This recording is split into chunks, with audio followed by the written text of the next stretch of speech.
Well, hello everyone, and welcome to this spooky October version of Extra Extra.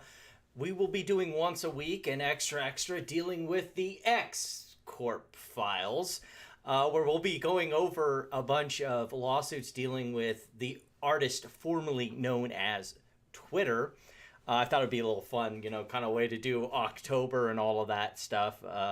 Kind of came up with it at work. It's cheesy, but it works, and it's going to be fun because we're going to be doing a lot of what we usually do on this channel, and that's go over lawsuits and deal with, companies. And we have a long time absent from the show returning fixture. How you doing, Joey? Good. Nothing to bring me back that a man with a breeding kink that runs this company. How's that for creepy? That wasn't exactly the creepy I was thinking of, but I suppose it works. So, the other impetus for doing this show and the preceding ones that we will be doing, I'll try Wednesday, Thursday if I forget, but usually Wednesday. Wednesday, try and hold me to that. I'll try and hold myself to that.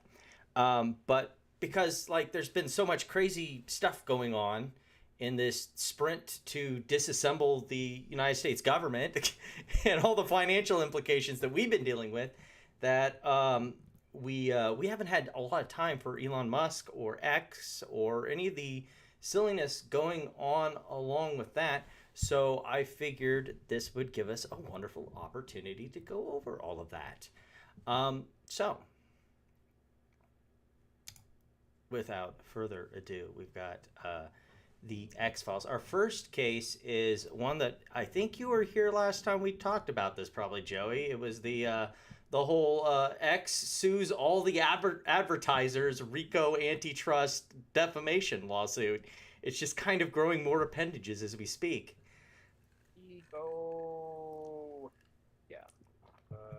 I mean, He's even added defendants since then. well, I mean, there were probably thousands of advertisers with Twitter because you also get ads based on your location, get ads based on all kinds of things, and there's probably a crap ton of companies that aren't even big name companies that have opted out.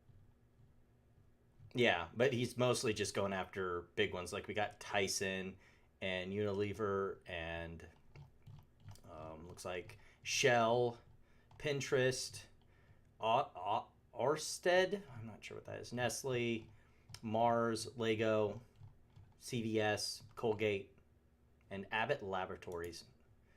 I don't think I know what. The goal is to sue another social media corporation for not wanting to advertise On your platform, yeah. social media corporation. Mm-hmm. But so I think, bring it up briefly a couple live streams back that there was some filings that happened. Yeah, it looks like here earlier in September. But the big thing is we've seen some of these companies start shooting back. So we've got one motion by CVS, Abbott Laboratories, Colgate, and Lego, Mars, Nestle, and Pinterest to try and transfer the case out. We also, okay, so that's the reply brief in support. We also have Nestle filing for a motion to dismiss for failure to state a claim. Also filing a motion to dismiss for lack of jurisdiction. I assume personal jurisdiction, which is also why they're, I think, part of this, this group filing to transfer out of Texas. Is it in Texas? Yeah, Northern District of Texas. And then, so then also we got a reply by X Corp on a motion for discovery, a request for oral arguments from X. I'm not sure what that's in relation to. Motion for leave to file reply by X, and a brief / memorandum in support by X Corp for leave to file that reply, plus another one filing for dismiss for lack of jurisdiction. So why don't we, since it has the most amount of the defendants here, we are going to go ahead and I'm going to flip to me for just a second so I can do my window magic here of opening up Pacer and not, showing all my... I mean, yeah, I've been doxxed, but I don't need anyone else having any more information about me, thanks. So we're also going to play the wonderful music that I will have for anytime we buy a new document here. So we're going to have it. Let's go.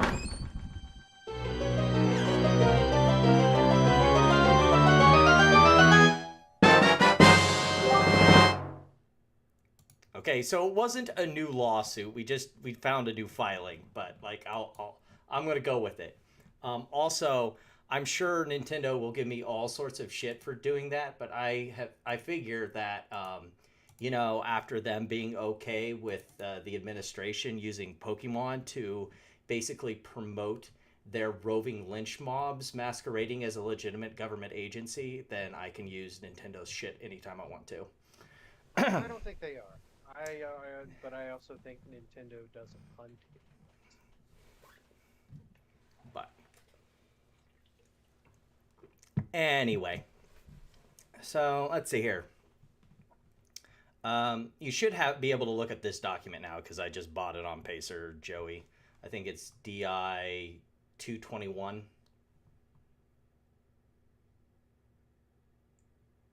And just let me know when you got it. It's not letting me do it. So what I'm going to do is I'm just going to use your screen. Okay. On YouTube. Oh, that is a fair way you could do it. Mm-hmm. All right. You may be on a little bit of a delay lag, but that's okay. Introduction. It would be vastly more convenient to litigate this dispute in the Southern District of New York. The single most important transfer factor, witness convenience, strongly favors transfer. X does not contest that New York is the home and co-founder of Graham, whom X alleges was part of every significant decision made by Graham. The second amended complaint, and who was included on virtually every email which it relies.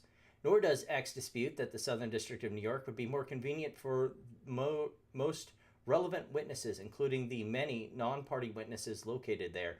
In contrast, X fails to identify a single relevant witness located in the Northern District of Texas, much less in the Wichita Falls Division.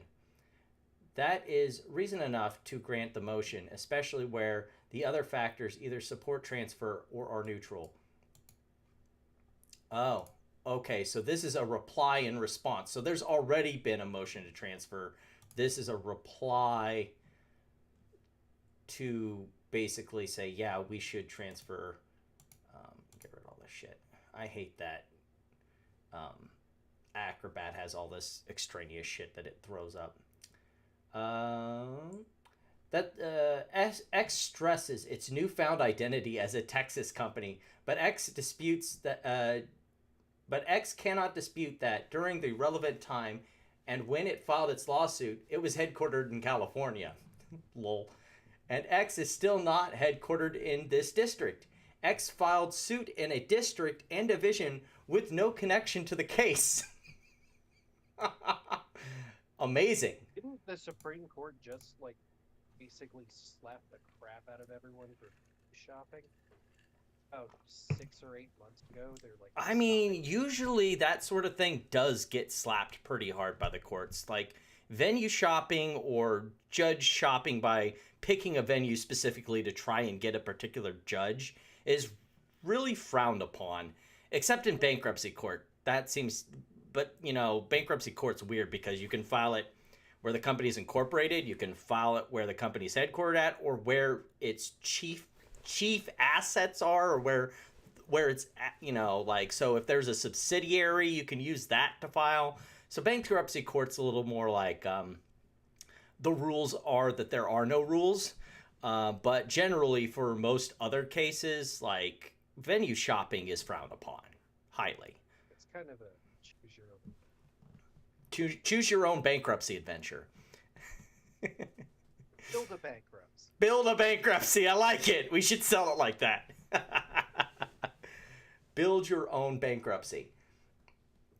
X's arguments are wrong. The motion establishes that transfer is warranted under the Fifth Circuit's long-standing transfer inquiry, and X cites relevant terms of service that apply to you. Oh, they brought out the XTOS and tried to slap it to the advertisers. Oh, where X says that you must file in I assume the Northern District of Texas as an X user if you're going to sue X. But they're not users, they're advertisers. So the XTOS doesn't mean shit. While ignoring its separate master services agreement with advertisers. I assume that has different... It's 100% giving you signed up for Disney Plus, so you can't sue us if you die on our ride. Mm-hmm. Like, it's that level of absolute. Advertisers don't choose their posts; they build the ads. Yeah. They don't. They're not held to the same standards, and there's no content moderation or anything like that with them. There's not really terms of service to abide by. Well, they point to the master services agreement, which I assume is more like a broader, not like users term of service thing, but for more like, I guess, that would apply to advertisers, or at least they're saying it should apply for the sake of the argument. What I'm saying is that X approves all ads that go on X. There's probably some sort of automation to it, given the high volume of advertising that's there. Mm-hmm. There's someone at the end of the day that says yes to Lois Griffin AI porn bot. Oh, jeez. Yeah. Let's not even get into that silliness. Oh my goodness. There's a person that said yes to that. Mm-hmm.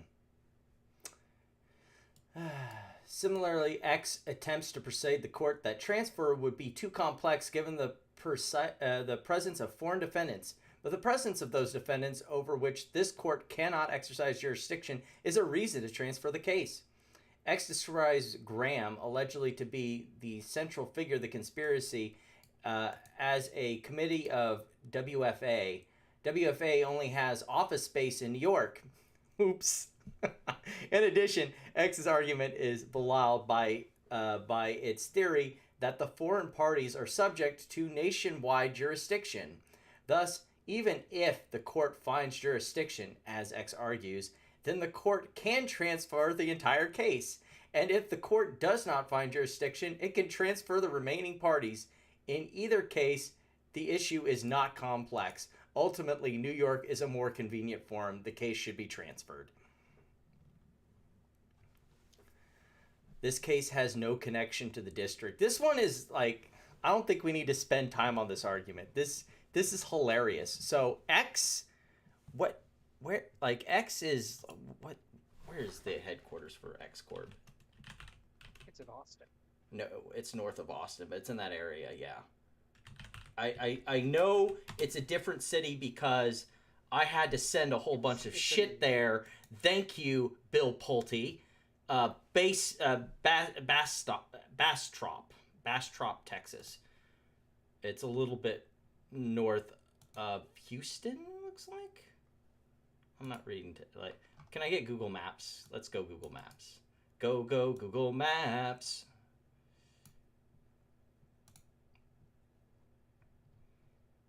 Okay, it's just to the east of Austin. Yeah, it's in Austin suburbs. Oh, it's past the subbies. It's kind of out there. Not super out there, but here, you're looking on my stream, so here. There's Bastrop. There's Austin. So it's kind of beyond the subbies, but not too far. Like, it's a bit of a jaunt, but it's out there. So what district would that put them in? Would that be the Northern District of Texas? What is the Northern District of Texas?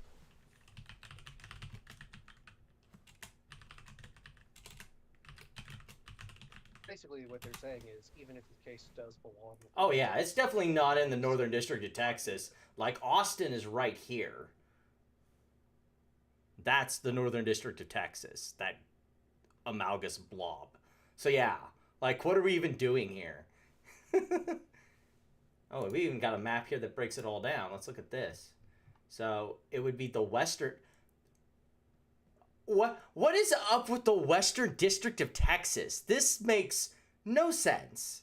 What what are, what is this? This thing? Can we just break the Western District of Texas off and call this like the Central District or something? I don't know. It's population density. I bet, but still, that the shape of that district makes me just I don't like it. I don't like it. So I think we can skip. It's every area in gray is it's like the middle of Pennsylvania. There's like nothing there, and then between the two, you've got El Paso, and you've got Houston Metro, Austin Metro, Dallas Metro. Right. Dallas Fort Worth.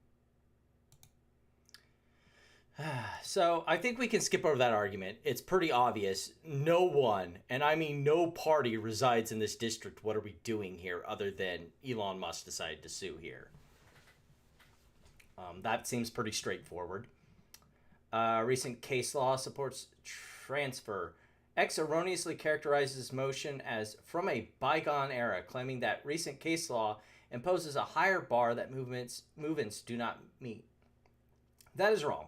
None of the cases that X cites as evidencing a legal sea change purport to alter 1. The long-standing Fifth Circuit factor test inquiry, which movements applied, or the burden required to show that a transfer is in the interest of justice. Oh, well, that's it? Oh, and they give us a bunch of citations down here. Okay. Oh, and they also give us a bunch of citations here. I'm just going to trust them on that because I don't feel like digging through all those cases. We'll be here all night on just this case. And boy, howdy, do we have a lot. Hey, Joey, how many pages, not cases, pages of X lawsuits over the past 3 years since Musk bought the company do we have to go through? 150 pages. We're not doing it in 3 or 4 weeks. We're not. Which gives us plenty of time for next October, where I'm sure they'll have more pages of lawsuits.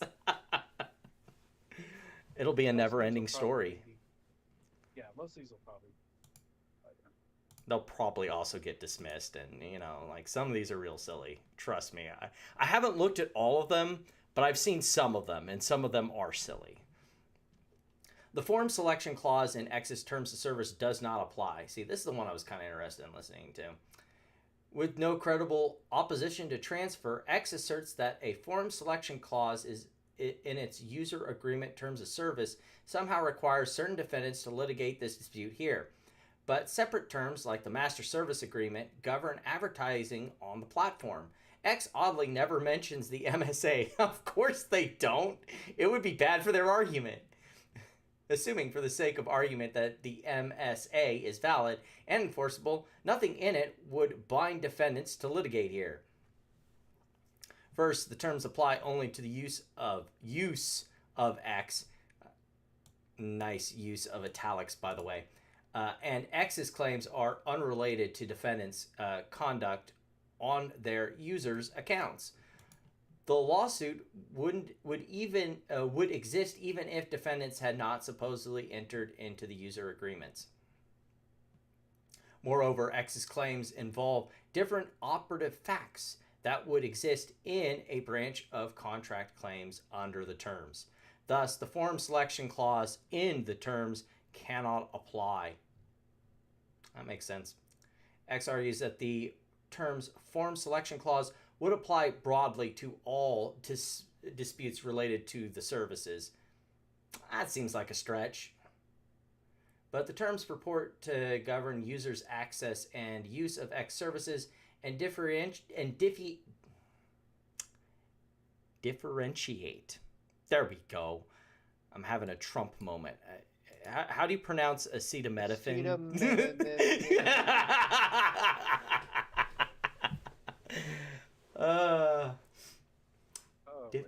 Differentiate between use of X and advertising on X. For example, the terms provide that X and third-party providers and partners may display advertising to users.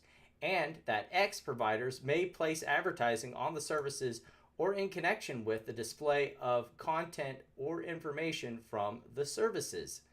Since services include only an X user's consumption of advertising, not an advertiser's purchase of advertising, defendants' decision as to whether to purchase advertising on X would fall outside the scope of services altogether. The MSA itself makes this clear. The agreement constitutes the entire agreement and understanding between you and us regarding the subject matter contained herein. All right. Second, the terms state that the MSA, not the terms, govern the use of advertising features, providing if you use advertising features of the services, you agree to our master services agreement. Oh, they kindly give us a link.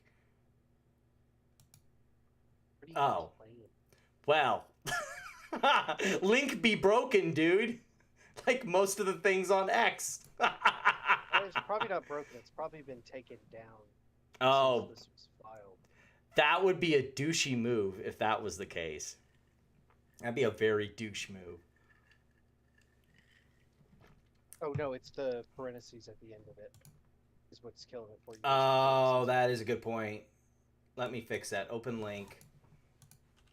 Good catch, Joey.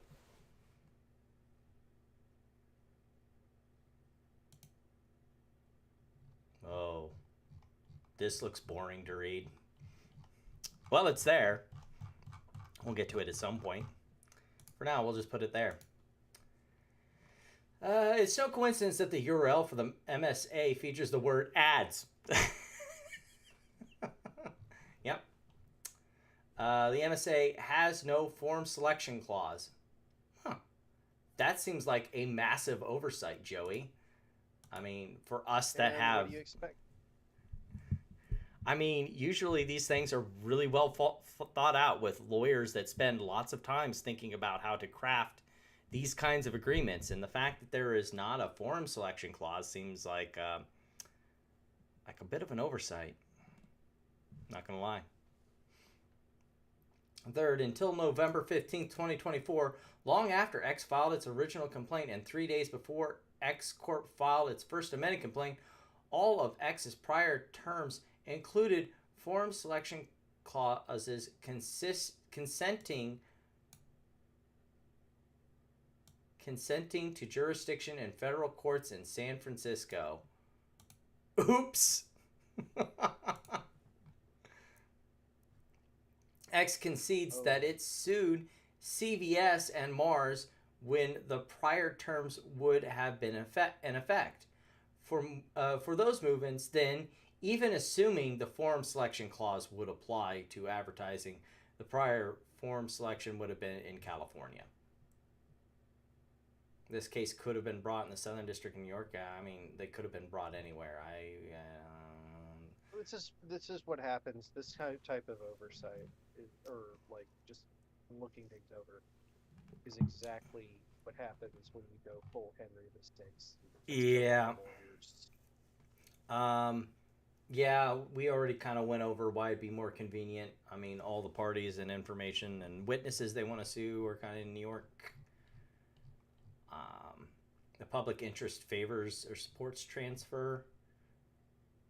And at the minimum, this case should be transferred to Dallas. Wonder why they're settling for that. Like, that's the district, or that's the district that X is in. It's in the Western District. Or wait, Dallas? No, Dallas would still be in the Northern District of Texas. I don't get that one. I guess they're trying to say, basically giving them options, saying, well, if you keep it here, it shouldn't be here. It should be there. It should be in here. And if you don't keep it here, it should be actually a little bit closer to Austin. And if you're actually smart and want to advance this case, it should be in New York. Right. So give them outs. Yeah, we have some motion to dismiss for failure to state a claim. I'm kind of surprised we haven't seen more of those yet because, like, advertisers can do whatever they want to. This whole like RICO and stuff like that is absolutely silliness. Saying that they all got together mysteriously. There was a big meeting of the cabal, and they conspired evil to advertisers. take their money elsewhere. Joey, when I decide to stop at Dillon's instead of Walmart, is this like some RICO conspiracy against Walmart that I'm shopping at Dillon's? It depends on what Walmart has to say about it. Well, Walmart's smart enough not to sue someone in federal court over it, unlike Elon. Oh my goodness. This is dumb, and it's going to cost him a lot of money that he. Well, I think considering he got new seed funding for X, he's all right with burning that kind of money. This lawsuit actually kind of has merit if the facts are true, and considering they've claimed that there's a federal thing going on. I'm not going to dive too much into the weeds on this. I just kind of wanted to bring it up because I was sort of covering it. Have you been following this, Joey? X Corp v. Lee? Or Lie? I haven't been following that one. No. Do you know what it's about? Because this is hilarious. No. Refresh me. So a guy working at X Corp dealing with the AI, the AI division with Grok and all that, stole the source code and then ran to OpenAI and just gave it to them. And this isn't industrial espionage. Oh, that's what they're suing over. In fact, they're also suing OpenAI.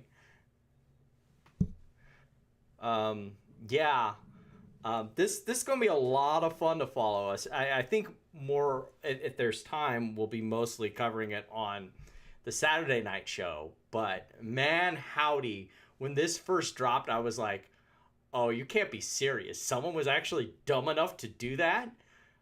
What? This is so weird because it's the cat's already out of the bag with this. It's already in the code. And the code like is constantly what would you gain? It's constantly being morphed. You know what I'm saying? There's no way to. Right. That's why I'm agreeing with you. I'm saying what would there be to gain for OpenAI other than to see what their competition can do? I think that's the real purpose. They're not trying to modify how, ChatGPT works. They're trying to see, okay, how close or how far behind is XAI compared to us.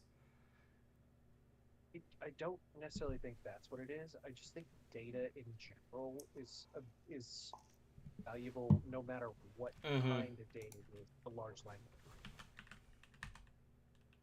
Like they don't care what it is. It could be a list of and most popular puppy names in 43, and they would still want that data.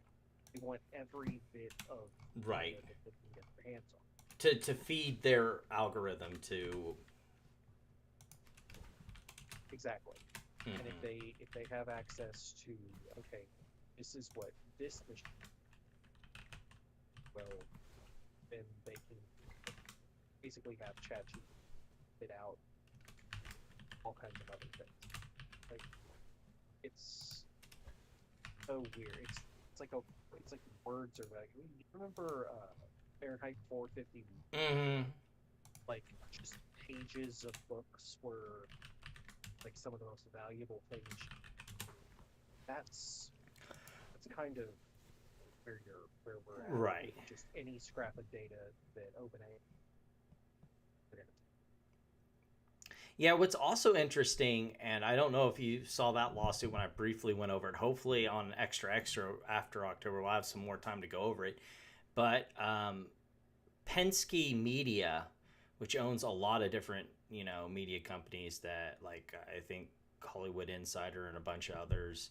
I can't think of all of them off the top of my head. But they're suing Google for antitrust, basically saying that in order to be part of Google's searches and its search engine, you have to basically allow them to scrape your scrape your content to put it on their search engine, but they're also and you also in the terms of agreement for being part of their search means that it has to be used for their AI program, and basically that's antitrust and also sort of a copyright infringement thing, because we have to do this because Google has such a monopoly in the search engine business that we have to comply with them, and they're forcing us to do this thing that basically creates answers for people, and therefore there's no reason for them to see our content. It creates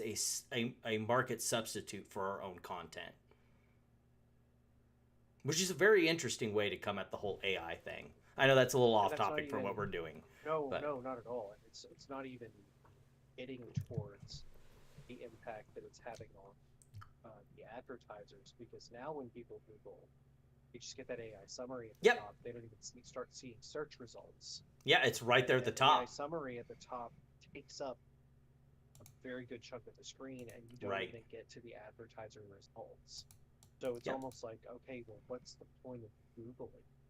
Yeah, like they said, it's like a market substitute for the actual content. Now, given they do give links there that you can follow and source, but I'd say it's a pretty solid argument. I know that's a little different from like the subject matter of this show, but it's just a really interesting way to go at the whole AI thing from a legal perspective. This is why I'm a smash the machines. I'm done with AI. Smash the machines. Do you remember the Luddites? Back in the 1800s, the people who would smash the machines because they were putting workers out of work. Yeah, that's where we're going to end up having to be in a couple of years. It's okay, AI. We need some serious regulation. So our next lawsuit is still X related. It's the SEC versus Musk. The SEC is suing Elon Musk in this lawsuit based on his purchase of Twitter stock without timely disclosing his purchase. Remember, way back in 2022? Okay, well, this is how you know if he hasn't quite been quashed, because I would have never known Pierce thought this case would have been. Yeah, given like the last time how he basically juked them. I'm surprised they brought this case. I'm surprised it's still going. I would have figured as soon as Trump got into office, it would have been quietly, pushed out the door. But no, it's still going. The P word. And he's on the Epstein list. And so that's enough to have the SEC looking.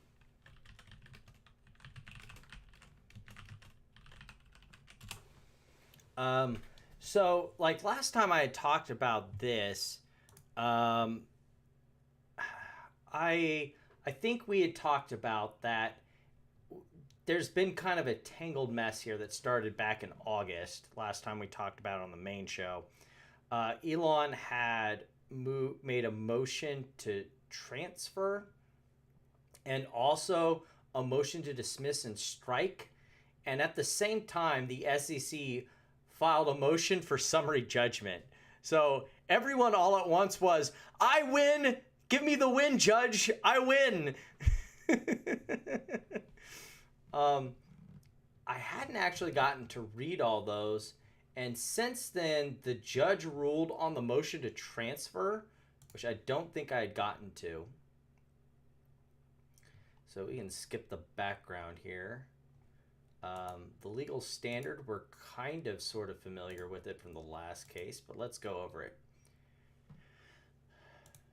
For the convenience of parties and witnesses. Ooh, that might be a little too big. Oh no, that's actually good. Perfect. For the convenience of parties and witnesses and the interest of justice, a district court may transfer any civil action to any other district or division where it might have been brought, or to any district or division to which all parties have consented. And this is intended to prevent the waste of time and energy and money and to protect the litigants, witnesses, and public against unnecessary inconveniences and expense. The threshold question under Section 1404A is whether the action might have been brought in the transferee district. After establishing that the threshold requirement has been met, the court must balance case-specific factors, which include the private interests of the parties as well as the public interests, such as efficiency and fairness. The private interest factors include 1. The plaintiff's choice of forum. 2. The defendant's choice of forum. 3. Whether the claim arose elsewhere. 4. The convenience of the parties. 5. The convenience of witnesses. And 6. The ease of access to sources of proof. The public interest factors include the transferee's familiarity with the governing laws. 2. The relative congestion of the calendar of the transferor and the transferee courts, and the local interest in having local controversies decided at home. Musk, obviously, in the first instance, once it moved to...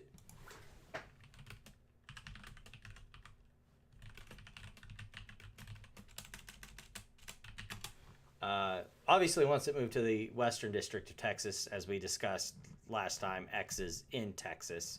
So he wants everything moved there. That's pretty obvious. So we get into the public interest factors of choosing that forum first. I'm not so sure about that. Part of me believes it's what file that he'd want them through. Well, to give some brief overview, he gave 2 possible transfers because currently in the D.C. court, that's where they filed this securities claim. He said in the first instance, I would like it moved to the Western District of Texas. And failing that, I would like it moved to the Southern District of New York. So his first one was, I'm in Texas, my company's in Texas, I want it moved there. Or failing that, I want it moved to where all the security exchange is where I bought it at. Which I'd say the second one has more merit than the Texas one, personally. Having it moved to the Southern District of New York. Like, a lot of cases. Like, I'm surprised the SEC didn't even bring it there in the first place. Oh, what do you think, Joey? I think they brought it in DC. Mm-hmm. A lot of these coming out of not just with Musk. Yeah, a lot of them have been out of DC since as of late. Though the ones that have been mostly out of DC have been mainly dealing with government issues and stuff like that. I wouldn't be surprised if this had something to do with tapping versus, hey, we just didn't want it up there because we've got a lot of plate right now. Yeah. Why they didn't bring it in New York? But they're the government. The government is seated in Washington. Right, and they're the plaintiff. They have the... Yeah. Well, I mean, that's the rule for any plaintiff. I mean, so long as it makes sense for the case, like the claims, the issue that makes up the claims happen there, or the defendant is from there. And I mean, it also depends on what the lawsuit is about. But that's the luxury of being the plaintiff. You get to choose the forum, so long as it plays ball with the rest of the rules. And that's kind of the advantage of being the plaintiff. You get to pick where you want to have it. And generally, unless there's something that makes it make sense somewhere else, you kind of get that, presumption that you brought it here for a reason, and that reason makes sense. Unless, something... Which is why we have all these factors for needing to transfer, because, you need to carefully weigh taking away something that is generally considered the privilege of being a plaintiff. Unless it really disadvantages someone, there's no reason to move it. Courts ordinarily... Yeah, what was that, Joey? We're saying this is about a week old, too. Mm-hmm. Fresh. Yeah. Plaintiff's choice of forum. Courts ordinarily accord significant, like I said, a significant deference to the plaintiff's choice of forum. Only disturbing that choice if the balance of convenience is strongly in favor of the defendant. But that deference is diminished where that forum has no meaningful ties to the controversy and no particular interest in the parties or the subject matter. And here's where being a billionaire comes to bite him. Right. Because you cannot say it's inconvenient. Yeah. They do get into talking about that, because I kind of briefly read over this. They do kind of talk over that, how can a venue be inconvenient for someone who regularly travels around the globe for his company? Like, there's no venue that's really inconvenient for you, sir. Mr. Musk contends that the SEC's choice of forum receives little deference because the SEC's claim lacks a substantial connection to the district. The court agrees. In a declaration attached to Mr. Musk's motion to transfer, Mr. Musk's wealth manager, Jared Burchell, provides details about the facts alleged in the SEC complaint, and the SEC has not disputed that Mr. Burchell's representations. Mr. Burchell states that both he and Musk were in Austin, Texas, when Mr. Musk directed him to start making the relevant Twitter stock purchases. Mr. Burchell then directed a broker-dealer in Los Angeles, California to purchase Twitter stock on Mr. Musk's behalf. Mr. Burchell also contacted counsel based in Chicago. That counsel eventually filed the Schedule 13G and the Schedule 13D executed by Mr. Burchell in Austin via the SEC's electronic data gathering analysis and Edgar. Just call it Edgar. I mean, that's what everyone else does. Finally, Mr. Musk was in Europe when he authorized Mr. Burchell to append his signature to the Schedule 13G filing, and he was in Texas when those forms were filed. But it is incorrect to say, as Musk contends, that the SEC's claims is based on events that entirely took place outside of D.C. The D.C. Circuit has held that the act of filing SEC documents has a locus in the District of Columbia. Because, Joey, what is the SEC? Federal agency. Exactly. Where is the SEC's headquarters? Washington, D.C. Oh, there you go. So where were all of the filings likely sent? They were all sent one way or another to Washington. Eventually. Yeah, I'm sure they may have been sent to like a local office here, a local office, but all roads lead back here. All roads lead to Rome.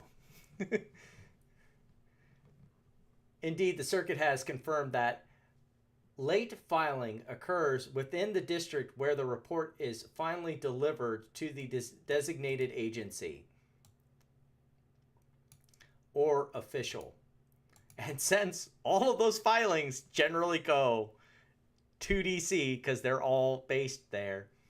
So here, Mr. Musk's allegedly late filing of the Schedule 13D and Schedule 13G is deemed to have occurred in this district where the SEC is headquartered. Nevertheless, the SEC's claim does not necessarily have a substantial connection to this district merely because Mr. Musk's allegedly late filings are deemed to have occurred here. Courts in this district have declined to extend a high degree of deference to the SEC's choice of this district as a forum outside of the filings themselves. No underlying operative facts arose in the District of Columbia. And here the SEC does not identify any other facts that supports the SEC's choice of venue.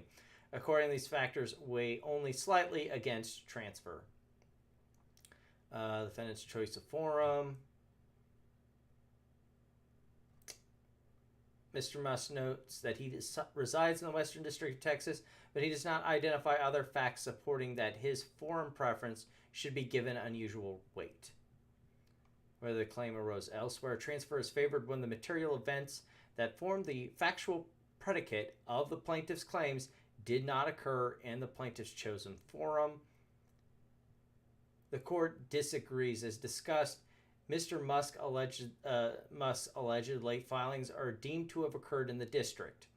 But it is true that other relevant events occurred in a variety of places outside the district. Contrast the diffuseness of these events with cases concerning claims arising from facts with clear center of gravity outside the district. Here, the SEC's claims arose from actions in several fora, therefore the factor is neutral. The convenience of the parties. I think this is the one where we get to your comment, Joey.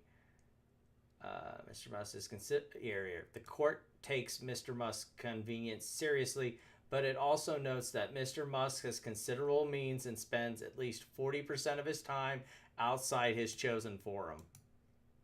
Indeed, although Mr. Musk may have rarely traveled to this district in recent months, Mr. Musk's brief itself indicates that he has spent substantial time here this year. For being in Washington doing Doge, Elon. Yeah, I know, right? That came back to bite him a little bit. The convenience of the witnesses. The SEC contends that this factor is only relevant to the extent that the witnesses may actually be unavailable for trial in one of the fora. The SEC is correct, and some courts in this district appear to have placed that limitation on this factor, but others appeared not. The court observes that 28 U.S.C. 1404 says that the convenience of the witness is relevant to the transfer decision, seemingly without any availability-based limitations. But since this potential limitation is untimely, is ultimately inconsequential to the court's conclusion on this factor, the court assumes without deciding that it may consider the witness's convenience in all respects. Ease of access, I don't really think that's public interest. Local interest, okay. Balancing these factors together, the court concludes that Mr. Musk has not met his burden to show that discretionary transfer to the Western District of Texas is warranted. The public interest factors are similarly largely a wash. Although the relative congestion of the Western District weighs against transfer under these circumstances, the court declines to transfer to the Western District of Texas. Oops, strike one. Southern District of New York. In the alternative, Mr. Musk moves this court to transfer the case to the Southern District of New York. Mr. Musk suggests that this case might have been brought in the Southern District because he transacts business there via trades on the New York Stock Exchange. Mr. Musk identifies only one consideration to support transfer to the Southern District of New York. That is a related purchase securities. It is true that courts in this district have recognized that the interests of justice are better served when a case is transferred to a district where related actions are pending, because I assume that there's other actions that Musk is currently dealing with in the Southern District of Texas. Neither rationale provides much support for transfer here. The parties agree that the SEC's case cannot be consolidated with the class actions without the SEC's consent, which the SEC has represented it will not give. Finally, the court doubts that there is much expertise to be gained in the class action that can be leveraged for efficiency in this case. Although Mr. Musk has not yet indicated whether he disputes the SEC's factual representations in this case, he has filed a motion to strike and dismiss, raising several constitutional arguments for the dismissal and challenge of equitable relief sought by the SEC. These issues, of course, are not ones raised in the private class action seeking damages. In some, given that the legal issues in this case do not yet seem to overlap, and given the relatively simple factual predicate underlying the SEC's claims, the court sees little efficiency to be gained through transfer. Because, yeah, of course. And Joey, what's one of the factors for a class action? Isn't one of those like, having similar injuries between the class members, right? You have to have a certifiable class. Mm-hmm. And the SEC isn't going to Right. join it because let's just be real. Like, they want their pound of flesh. Right, and like the court said, like the claims they don't seem similar enough, so they wouldn't be included in any class anyway, because a class has to have an injury that flows from similar enough claims, or claims that derive from the same nexus. So if the SEC's Enough claims to satisfy a judge. Mhm. So if the SEC has completely different claims, then transferring it to a class action lawsuit that it doesn't have any way to be a part of makes no sense. No, but he'd like it. And why wouldn't you give the man what he wants? What, nobody likes me? They don't like me?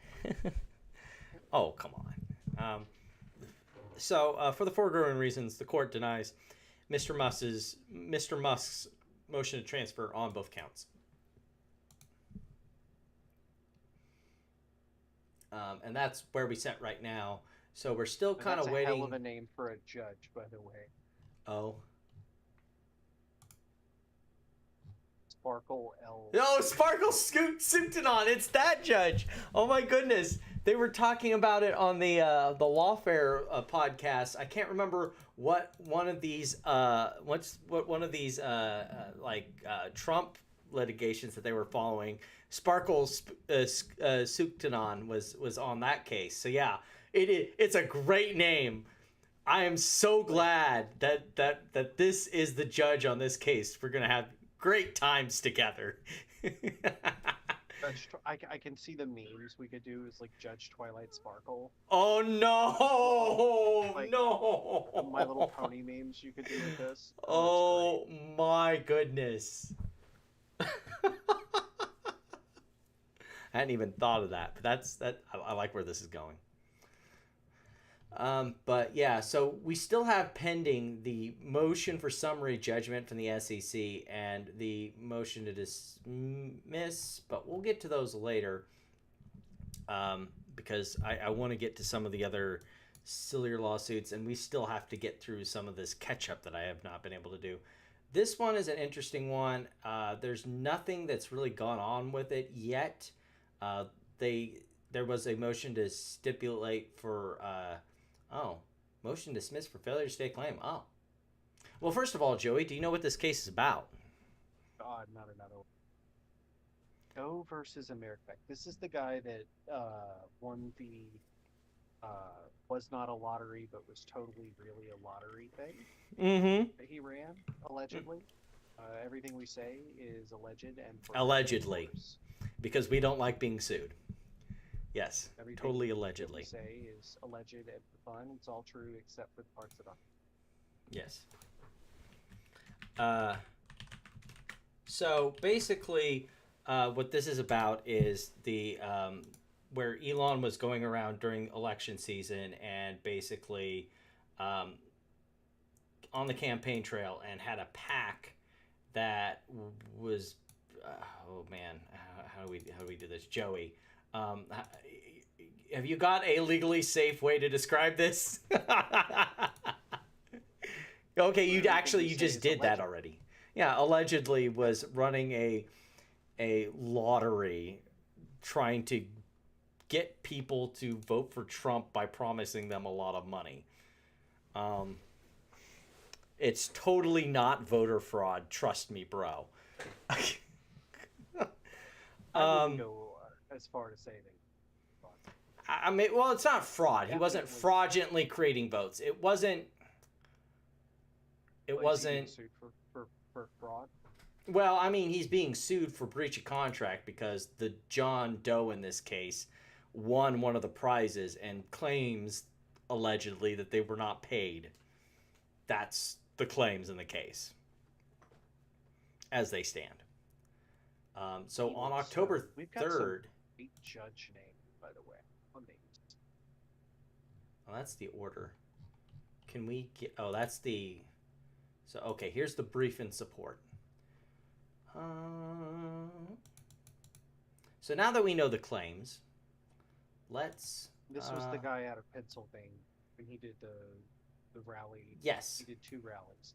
The rally in Wisconsin where the guy won, and the one in Pennsylvania. Yes. Both are alleged some way connected, or at least one was somehow to staff or intern something. Yeah. All right. So on October 2024, America PAC, a political action committee registered with the Federal Election Commission, encouraged registered voters in Pennsylvania, Arizona, Michigan, Georgia, Nevada, North Carolina, and Wisconsin to sign a citizen petition supporting the Constitution's First and Second Amendments, issues that were highly relevant in this year's election. Well, last year's. Oh, that year's. Excuse me. Verified eligible voters in Pennsylvania who signed that petition could earn 47, or depending on what they signed, 47 or $100. Each verified Pennsylvania eligible voter who signed the petition and also referred another verified Pennsylvania eligible voter to sign the petition had an additional opportunity to earn. Specifically, once verified as an eligible referee, America PAC paid the referrer $47 and later $100 per eligible referral. Plaintiff John Doe and Bobby Pizer claimed that they participated in the program, while neither alleges that they were not paid for signing the petition. Each claims that they referred people to sign the petition, and posits that they have not been fully paid. Okay, so they've been paid. Okay, because there was a referral program. I'm assuming, like, yeah. They were paid. They just don't think that they were paid the proper amount for their referrals. Okay, a little different. The lack of details provided by plaintiffs is glaring. Indeed, despite amending their complaint twice already, plaintiffs have still not provided any details regarding how much they have been paid, when or how they were paid, how many people they referred, whether the persons they referred were eligible voters, whether the persons they referred listed Doe or Pizer in their reference sections on the petition. Plaintiffs have also provided absolutely no basis for their entirely conclusory claim that they are owed approximately $20,000 and $10,000 respectively. How many? That'd be 100 and 200 signs, right? Assuming the $100, right? No, that'd be only 2,000. They got 1,000 people. I call bullshit. What do you want to bet? It's just they sent out a link to their Twitter followers, half of which are bots, and we're like, okay, well, I have 2,000 Twitter followers. Yeah, or something like that. 2,000 referrals. Yeah. Now, like, I hadn't gotten the chance to really read the complaint, but, like, I know it's a little biased, skipping straight to the motion to dismiss, but hearing it presented like that, like, if it's $100 per referral, you'd have to get 1,000 people to get to 10,000 and 2,000 people to get to 20,000. That's absurd. That is absolutely absurd. So they haven't said how much they haven't paid. They brought forward any. Are these pro se litigants? Let's find out.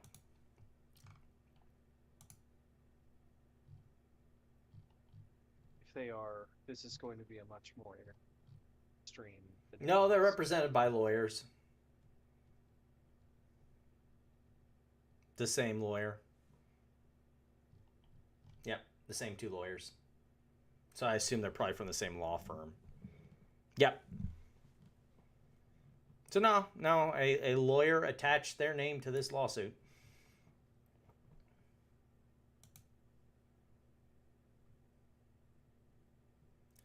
Plaintiff's mere allegations lacking in any detail and critical factual support warrant dismissal for failure to state a claim. We already know the parties. We already know about the petition program. I mean, we're pretty used to like failure to state a claim. I mean, it's the baggy way of communicating. Well, lawyers communicating to baggies that they just political baggies. If you think political baggies or political grifters. They thought that they could just like, game the system to get more money out of Elon Musk or his super PAC. I mean, they're really kind of one and the same, right? I mean, if you believe that each of them, they are exactly the same. I mean, don't get me wrong. For like election purposes, they are different entities legally, but like they have the same aims and goals. Legally, they have their cake and eat it, though, because you're able to claim, yes, that political action can make a mechanism through which I use speech. So it is and it is. It's a shitty shell game that masks the true issue. Money and politics. This is an interesting argument. It's not just a rule 12b-6. They're going rule 12b-1, lack of subject matter jurisdiction. A motion to dismiss for lack of Article 3 standing properly brought to Rule 12b-1 because Article 3 provides judicial limitations that implicate the court's power to hear claims. The burden to establish standing rests with the plaintiff, and failure to allege the elements of standing means that federal courts lack jurisdiction to adjudicate their claims. The deductible constitutional minimum of standing consists of 3 elements. The plaintiff must have suffered an injury in fact that is traceable to the defendant's conduct that is likely to be redressed by a favorable decision of the court. As the party invoking the court's jurisdiction, the plaintiff must establish all 3. Plaintiff lacks Article 3 standing to sue for alleged signature non-payment. Article 3 requires a concrete, particularized injury, in fact, that is fairly traceable to the defendant and likely to be redressed by a favorable decision. That requirement does not relax in punitive class actions. The fact that a suit is a class action adds nothing to the question of standing because even the named plaintiffs who represent a class must allege and show that they personally have been injured. The Third Circuit has consistently applied these precedents. It is no surprise, then, that a named plaintiff cannot proceed on a theory of injury that he does not personally claim to be suffered. They claimed to have suffered an injury directly related. Like, their claims sound like bullshit, but plaintiff has no standing to bring claims on behalf of a class when he or she did not suffer concrete, particularized harm. Here, the Second Amendment. When the slot machine malfunctions, is what they're saying. That's what it sounds like. Well, here, let's see. Here, the Second Amendment complaint never alleges that either Doe or Pizer is owed compensation for signing the America PAC's petition. Instead, the only plaintiff-specific fact concerns referrals. Doe alleged that he referred many voters, that he was paid some referrals, and that he has not been paid at least $20,000 he has owed for his referrals. Pizer likewise alleges that she referred many voters and that she has not been paid at least $10,000 that she has owed for her referrals. Neither alleges that any signer payment was withheld. I wonder if there was a space website where it said like this, the contact information, Cash App, whatever, however they pay. I'm not sure how that follows. Under Sheehan, Franklin, and Nespan, a plaintiff who does not claim to have suffered an injury cannot satisfy. Well, I'm not following where Musk's lawyers are going here on this. The injury is that you didn't pay them in full. The injury is.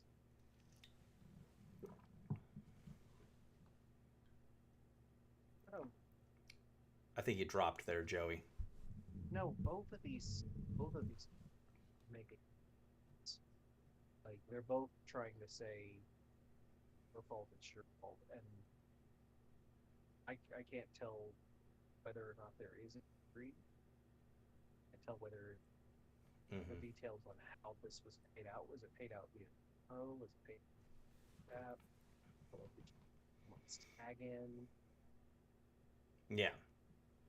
Like, could be any number of reasons why they didn't get paid out, but they're not addressing it, talking about it. So I have no idea where this one's going.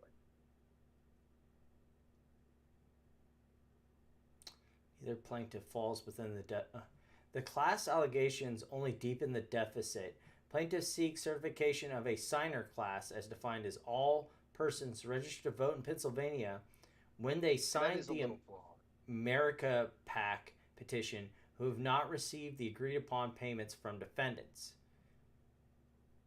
Yeah, that is pretty broad and weird. Like, I get what they're trying to do, but I agree with you. It could have been worded way better. For the avoidance of any doubt, defendants acknowledge the court's prior observation in its memorandum of opinion that earlier pleadings could be constructed at that stage and in plaintiff's favor to allege non-payment for both signatures referrals. Yeah, I'm not really buying this lack of Article 3 standing. I'm more interested in the 12b-6 because I think that's the stronger argument. I get what they're trying to do with but it feels like it's like splitting hairs. Second amended complaint should be dismissed. Because the argument is like they're trying to say, well, they haven't given a particularized injury, and it's like the injury was you didn't give them what you said you would give them. Oh, well, we paid them. No, that's not the point. It's that you didn't pay what you promised to pay them, but we paid them. That's like saying if the slot machine granted it was $1 million payout, but we really meant, $6. Machine malfunctioned or what? Yeah, but at least in that case, you can say that the machine malfunctioned, whereas here there was a clear payout for service. I don't want to call it services for. I think they're gonna go with the machine by any of these pearls because our system was. Yeah. The second amended complaint should be dismissed under Rule 12b-6 because plaintiffs failed to state a claim upon which relief can be granted. Ah, yes, there it is. Ashcroft v. Iqbal. Oh, we've missed you so much. We only hear about you almost every night. That example I gave wasn't a good one. It came to mind. Like, these poor people think that I don't know. These people, they think they're going to pay out. Yeah. And, of course, up there is the other one. Bell Atlantic Corp v. Twimbly. This demands more than the unadorned, the defendant's lawfully harmed me accusation. The pleading that offers labels and conclusions of a formulaic recitation of the elements of a cause of action will not do, nor does a complaint suffice if it tenders naked assertions devoid of further factual enhancement. You can't just claim things, you have to at least show some basic facts.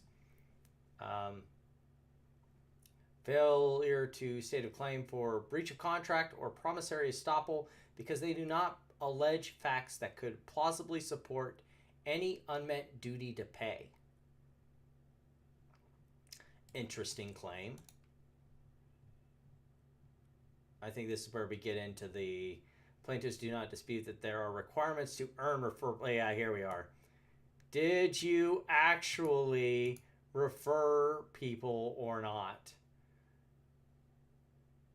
Because the Second Amended complaint pleads no non-conclusory facts that could plausibly support a finding that these events outside of their control occurred, it identifies no estimation of successful referrals or instances where plaintiffs confirmed a verified referee listed them as referrers, but nevertheless were not paid.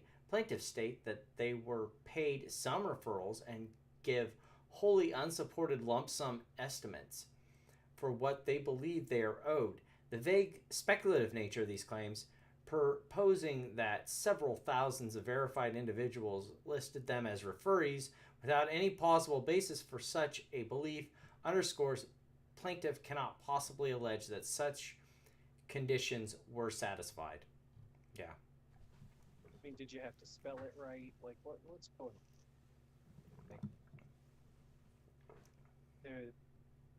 I got to see a pic website at some point. No, it's probably. Yeah. But yeah, it probably doesn't exist anymore. Website sounds like it's probably held together. Well, have you been on X? It's kind of held together with string and glue. Plaintiff's breach of contract and promissory estoppel claims should be dismissed as to Mr. Musk specifically because plaintiffs plead no private and clear personal promise and no facts that could justify the extraordinary remedy of piercing the court. Aha! Here we are. The other reason why you run a super PAC. I simply represent the company. You have to show that I benefited from this scheme before you can pierce the corporate veil to come after me. All these were actions at the behest of the company that was America's PAC. You cannot pierce the corporate veil, which also means that they can't take money from Musk. They have to take it from the super PAC, whatever money's left. Well, yeah, no, and he just. Well, I don't know. It's still operating. In the last 6 months, he made it in March or April, April, dumped like $2 million into a Wisconsin court raise. Probably going to dump. Yeah, because he was involved in that Michigan stuff too. Yeah. Governor's race. We're going to do a last minute thing. And also wasn't like there was some Supreme Court race too that he was kind of involved in. Was that like South Carolina or North Carolina? I can't remember. It was Wisconsin. Oh, it was Wisconsin? Because I knew there was another one. I phone banked that race. Yeah. So America's PAC is a Virginia. Man, I thought he did all his stuff in Texas. That's an interesting one. Registered in Richmond, Virginia. It's publicly available corporate filings in the Virginia State Corporations Commission. For a lot of political control. That's fair. You have to register where the staffers are. They do actually do physical work. However, even if Musk were an agent or officer of America PAC, it's black letter law in Pennsylvania that a corporation is a separate and distinct entity from its officers and shareholders. That's pretty much every corporation in just about every state. So, I mean, he could have picked any state and said that, to be fair. But, like, it's common black letter law in most of America that a person who operates as an agent or officer or as a shareholder of a public company is separate and apart. Like, we went over this a couple episodes back when we were talking about the CryptoZoo stuff and how that the facts alleged did not allow them to pierce the corporate zoo veil and go after Logan Paul. This is the same sort of thing. You need to show that Elon Musk, in particular, benefited from this scheme. Otherwise, the only thing you can attack is the corporation.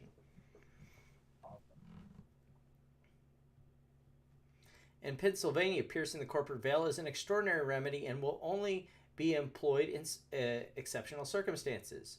Courts in the Third Circuit only pierce the corporate veil where the entity is little more than a legal fiction asserted through factors such as undercapitalization, failure to observe corporate formalities, siphoning of funds, non-functional officers, and the use of the corporation as a facade.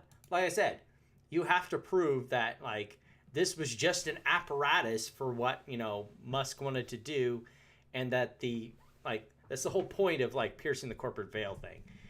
You have to prove that the corporation and Musk are nigh differential.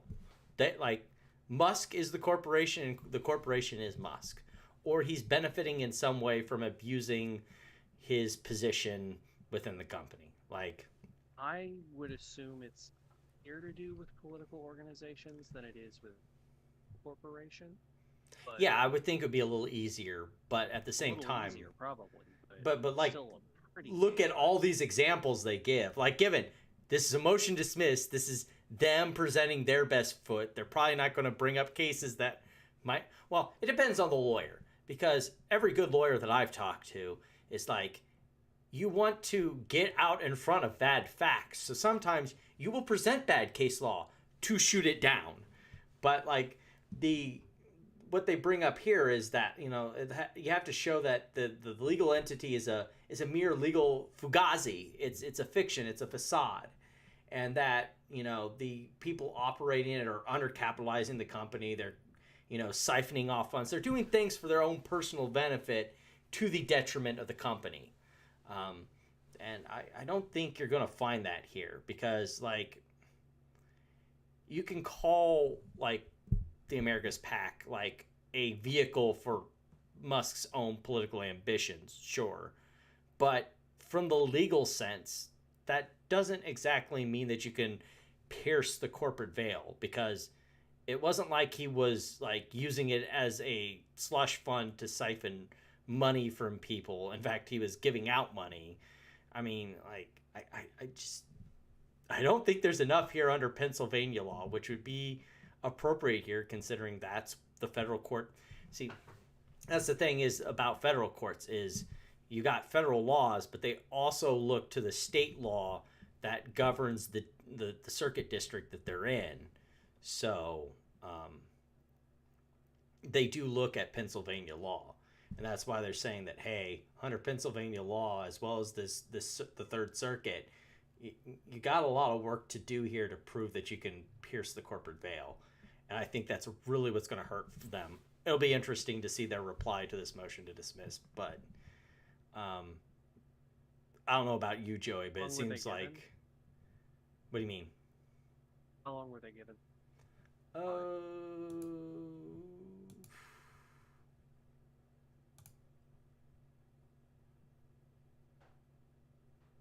Defense motion is the parties hereby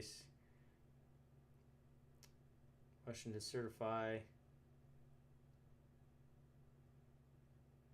Looks like they pushed the motion to certify out, but that doesn't say anything about order and deadlines.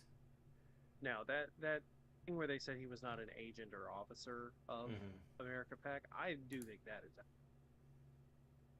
you're the founder. Right. Well, they were trying to say that he was, and the Musk lawyers were saying like, yeah, like we're not disputing that. We're just saying that if you're going to say that that he's a founder and all that stuff, then that's cool, but that doesn't mean that you can pierce the corporate veil. So it doesn't say anything of where their response to the motion to dismiss was pushed out. So that means that that was filed on the 3rd. Usually they give you 14 days. So deadline would be tomorrow. Unless we get like an extension tomorrow. It was filed on, if it's 14 days, the deadline would be the 17th. 17th. Oh yeah, because that would have been 7 days. So yeah, the 17th. So they got plenty of time. I don't know what calendar I was reading, but yeah, you're correct. So We probably won't hear anything in response to this for a while. Let me get back over here and see where we are. Plaintiff's breach of contract and promissory estoppel claims should be dismissed as to Group America because plaintiffs failed to plead any contractual obligation or clear or definite promise by Group America to pay any program amounts. Huh? Can you parse this one, Joey? Could you? Oh, this is going back highlight for it the me? plaintiff's breach of contract and promissory estoppel claims should be dismissed as to Group America because plaintiffs fail to plead any contractual obligation or clear definite promise by Group America to pay any program amounts. And this goes back to their Saying whole we made no promise, no guarantee to pay you. Yeah. Shit, everything was May. because this goes back to their lack of Article 3 standing claims. So Joey, Yeah, being the whole lemon law guy, they're basically saying we didn't make that promise, so you can't sue us for it. We told you we may, but I mean that sounds like what they're saying here. well, more often than not, they and might are by judges. It says here that So that's not a great argument. Group America, it says here, plaintiffs plead no enforceable agreement. Oh, that's what it is. We made a verbal agreement. We didn't make a contract. We didn't make any, like, promise we'll pay you. Musk just got on stage and said he'd give you money for referrals. We didn't promise we'd give you anything. That I agree. Twitter posts about this. That's oh man, that is such a weaselly little shit way to go about that. Like there's no contract here. There's no enforceable contract. You didn't sign a paper that said we would pay you. That is such a little shit way to go about that. The WPCL does not. Should not. Doe's WPCL claim should be dismissed for failure to state a claim. But does it WPCL. also say that Doe was a paid canvasser? Go back up just a little bit. I was just reading. I thought it said he Yeah, also- Doe's W-2 and check in issuance for canvassing. Yeah. Yeah, he was a paid can.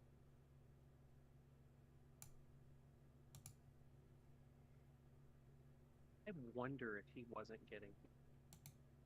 You think Wow. it's like an Canvassing employee? work You mean as while an he was employee doing his paycheck? canvassing work door to door. Oh. Like, have you ever done canvassing? Not really, no. Joey, go bring some of your expertise into this. Yes. Yeah, so you basically get a targeted list of addresses. Like they pull mostly from like primary day. Who are your likely voters? Yep. This area. And then they eliminate everyone who's already early voted, who's already absentee voted. They say, okay, knock these doors. These are the doors that need. So I wonder if the reason they were able to get so many referrals and so many signups is they took their this is canvassing complete numbers and speculation. try and well, no, they were saying, hey, while you're there, while we're talking about it, would you mind like signing this? There's no way you get 1,000, 2,000. Right, unless you're contacts already like that, unless you're already making contacts with people who you know already. That is a missing puzzle piece. That is a very good point, because I was sitting here going, who freaking is contacting thousands of people? But that makes sense. Like if you were on a petition drive or if you were canvassing for an election, that makes sense that you'd be meeting up You're with canvassing, and you have a list of people that you already know agree position.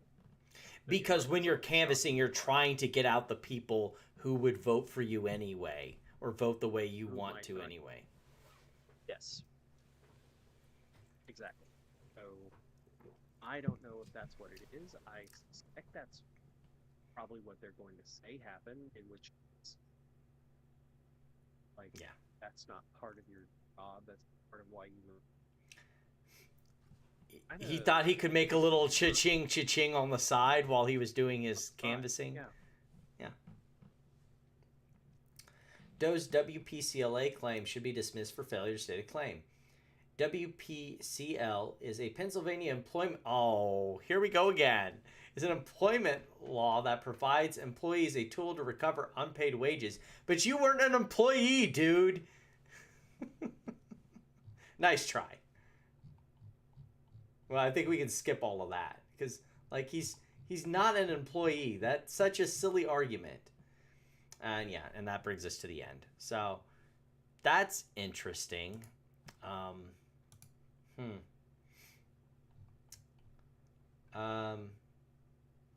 So what do you think, Joey? You think they got a chance on this, or I mean, I know we only looked at the complaint at the motion to dismiss, but I think this person a shady as hell. They were trying to knock doors and at the same time cash in. Knock doors for the love of the game. It's really how you get your contacts. So I don't agree with paying. Period. When I do things with a small army of volunteers, those are going to be your most effective people. So pat on Musk for hiring the paid canvassers. Well, I don't think he hired them. I think that they may have been doing paid canvassing and then saw the Musk thing. Well, no, they had a door knocking operation. He had like his own app, his own data. There was like, it was so funny because you could watch it. There was a guy who like spent half his shift drinking a margarita in the Mexican restaurant because they would use GPS to track where you were. And you were supposed to be knocking doors. And they were getting really effective door knock. Most effective door knock came out of the Turning Points. One's organization didn't pay the right people. They didn't vet their people. That's why you don't. There's people who are passionate about the subject. Because that means that they will do, and that they will blow their socks off just because they're doing, not, whatever they're getting paid. Yeah, they will knock doors until they're not. Okay. So this next case, let me see what it is. I'm pretty sure I know what this one is, but I just want to double check really quick. I don't think we'll be spending a whole lot of time on this one because I think it's just an update. Oh, yeah. Okay. So, Joey, take a look at this one. Do you know what this case is about?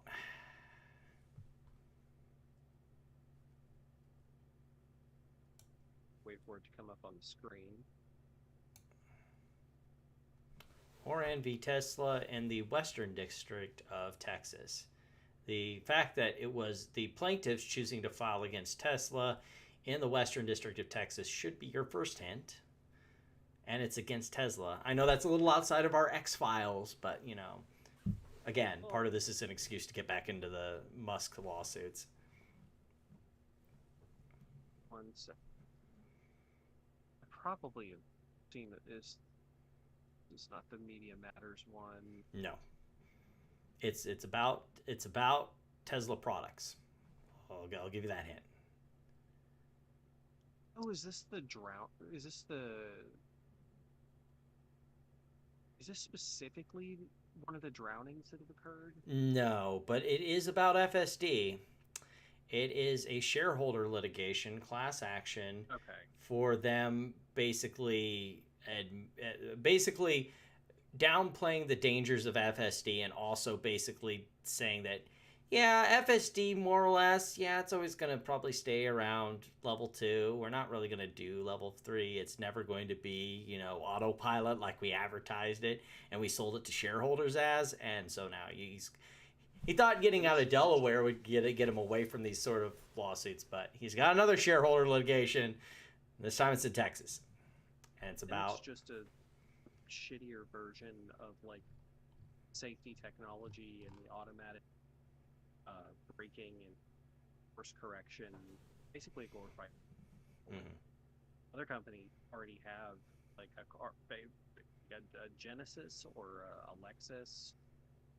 Yeah, most cars have BMW. that They kind can of. basically drive themselves, Mhm. and I wouldn't say that they actually can. You still have to supervise it You still have to because it'll do supervise it, stupid stuff sometimes. Just look at but FSD. this is just a shittier version of that software at this point. If you're just going to keep, Um, I will point that we do have. It looks like they're filed their motion for. It looks like they found lead counsel. I don't. I'm not going to buy it right now, but this would be an interesting one to lead because we know a lot of these shareholder litigations and some of these other, securities fraud stuff. They struggle to get around the SLURA. And for those of you that haven't followed the show previously in its previous iteration or even in its current one, the SLURA is the Private Security Litigation Reform Act, and it is designed to make it very hard to make fraud claims against companies or things of this matter related to securities fraud. Makes it a lot harder because you have to be very particular, and if you aren't particular, then you will get 12b6'd so fast, as some of our baggies have learned really quickly. The law basically was designed to make it harder because there were so many frivolous securities lawsuits that basically were getting through. And as things sometimes with law happen, the pendulum swung way to the other side and made it very hard to bring securities fraud claims. So they have. no, that's what happens when you've got a bunch of baggies, basically like raw dog in the court system. So they actually have an exhibit basically showing how that they basically made all their claims fit inside the SLURA, which is good. That shows you that you had a lawyer on your case as opposed to a pro se litigant who's an idiot. Good signs. So yeah, they've also lead plaintiff and lead counsel, but we still have not had Musk show up. I mean Tesla show up yet, so no motion to dismiss, no nothing about that yet. Do you know what this one is, Joey? I bet I know what this one is. Let me check real quick. Let me make sure this is the one I think it is. Yep, this is this one. So, Joey, I have a name for this lawsuit. It's called the Fremont Frat House. You know where Tesla's first plant, factory is, right? Is this the one about the terrible work culture? Yes, the racist work culture and the alcoholics on the clock and all of that stuff. Yes, it is indeed, Joey. This is why I called it the Fremont Frat House, because the way they describe it is exactly what I'd expect from a college frat house. There's no way in hell that this is ever going to exit. Like, this one is just going to be stuck. Oh yeah.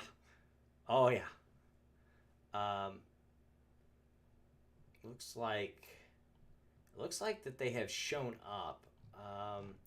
Cash management summons was issued pending reassignment to a different judge. It was reassigned. Plaintiff's proof of service, so they've been served. Stipulation 1 complaint. Extending deadline for defendants to respond to complaint by 30 days, and that was September 18th. So they have until October 18th to either file a new extension or answer to the claims. So it'll be a bit before we get to that. Joey, this is the interesting one that I told you about. This is where I was going to get to, and I don't think we'll get to all of this, but we'll get to some of this. And I've got a whole list of other lawsuits that we're going to try and get to before the end of the month. Some of them more interesting than others. But had you gotten to because I know I had messaged you this a little heads up, but had you gotten to Richard. look at any of it? Yes, it's Richard's. So you've read the complaint probably more than I have. How much of it have you read is the question.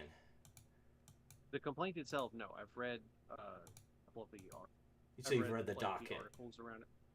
Yeah, no, I've read the articles around it. I've read there's a lot on it. Actually, you don't even have to get on. Oh, really? Most of it is all on. Most of this is publicly available.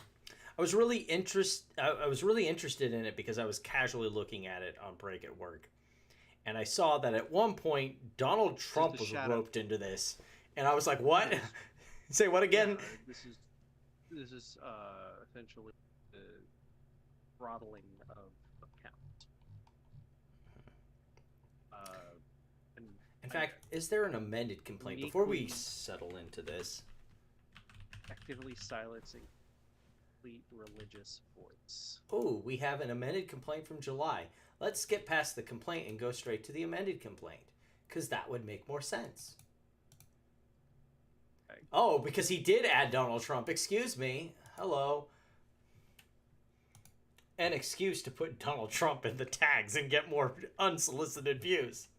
A little bit of it is because he's now trying to allege that the federal government was at the time. So basically, what was accused before Musk bought, except the Trump campaign.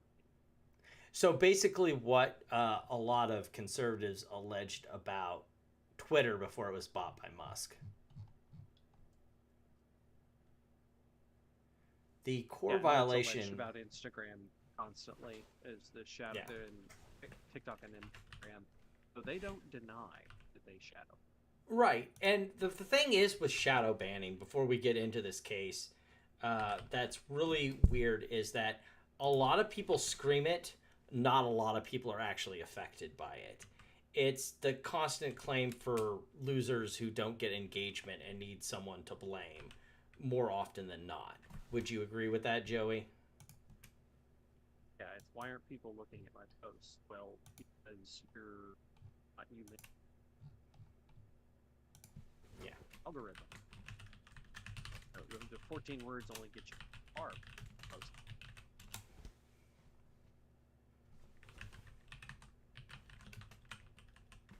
Yeah, and that's the thing that's really tricky is like when you are shadow banned, it's usually pretty hard to prove too, because like how do you go about proving that you were like, I mean, you could have your engagement slacked, but that's the kind of the insidious thing about shadow banning. A lot of people claim it, but also at the same time, it's really hard to prove.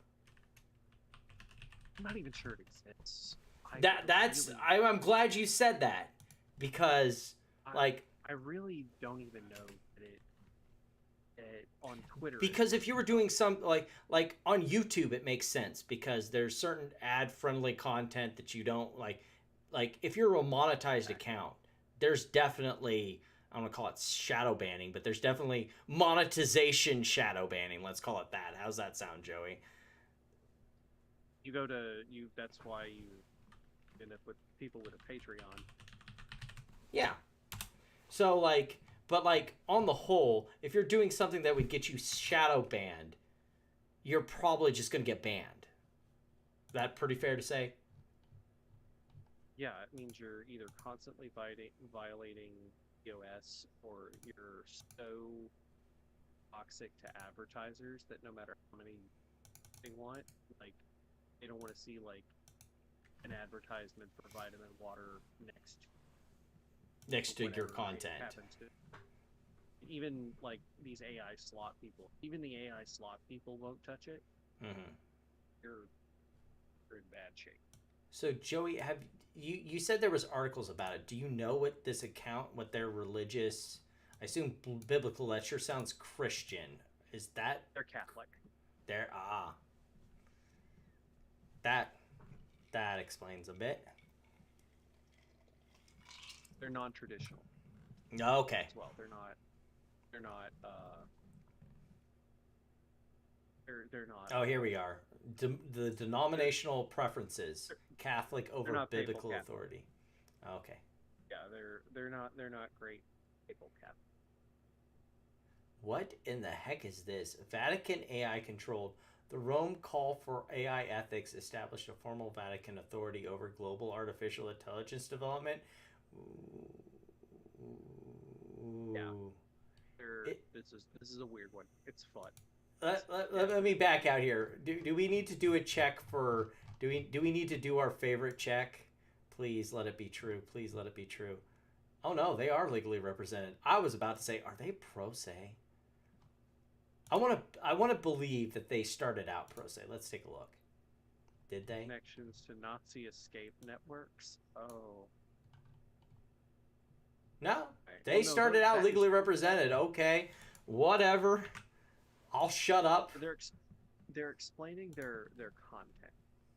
They're explaining what their content is. They're explaining why their content may. Coordinated suppression. Mr. Richards' biblical research exposing Vatican connections to Nazi.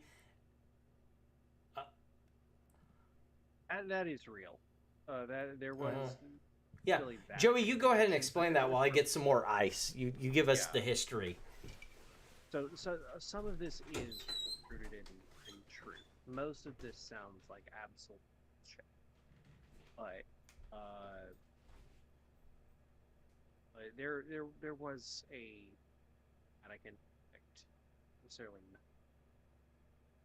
not leaving Europe after World War II, but very questionable, particularly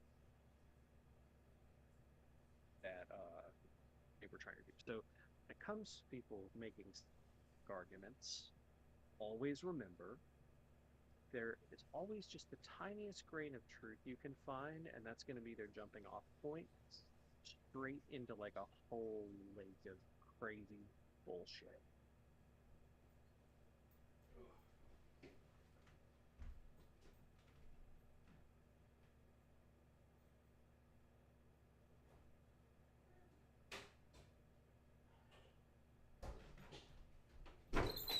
Okay, sorry about that. Don't be sorry. Like no. I would no. I was just trying to.